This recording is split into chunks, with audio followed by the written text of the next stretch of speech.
आखिर कादर अगवानी से खेसारी क्या साबित करना चाहते हैं? जी हाँ, आखिर अब क्यों कादर अगवानी से खेसारी माफी मांगना चाहते हैं? जी हाँ, क्यों खेसारी कह रहे हैं कि कादर अगवानी मेरे से माफी मांगे। लेकिन आखिर कादर अगवानी का क्या कसूर है कि कादर अगवानी आज खेसारी से माफी मांगने जाएंगी? पहले तो ये सारी बातों के बारे में हम बताने वाले हैं, लेकिन उससे पहले वीडियो को लाइक कर ले और चैनल को सब्सक्राइब कर ले।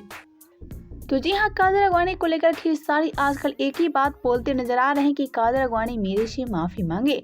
लेकिन हम सब कहेंगे कि आखिर कादर अगवानी का क्या कसूर है कि खेसारी से कादर अगवानी माफी मांगने जाएंगे।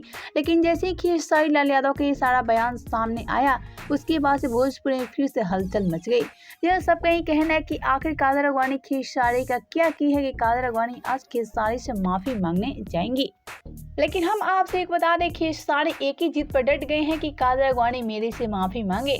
यह खेसारी कहना है कि कादर अगवानी मेरे को काफी ज्यादा बदनाम की है और ऐसे में कादर अगवानी झूठ मूठ मेरे को बदनाम की है और इसीलिए कादर अगवानी आज आकर मेरे सामने माफी मांगे, तब मैं कादर अगवानी को आज माफ करूंगा। पहले तो हम आपसे एक बता दें, ऐसा लग रहा है कि कादर अगवानी कभी खेसारी से माफी मांगने नहीं जाएंगी।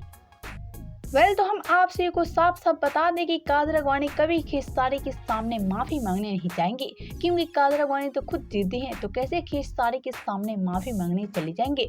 लेकिन हम आपसे बता दें, यहाँ कादर अगवानी की कोई गलती नहीं है कि खेसारी के सामने माफी मांगने जाए।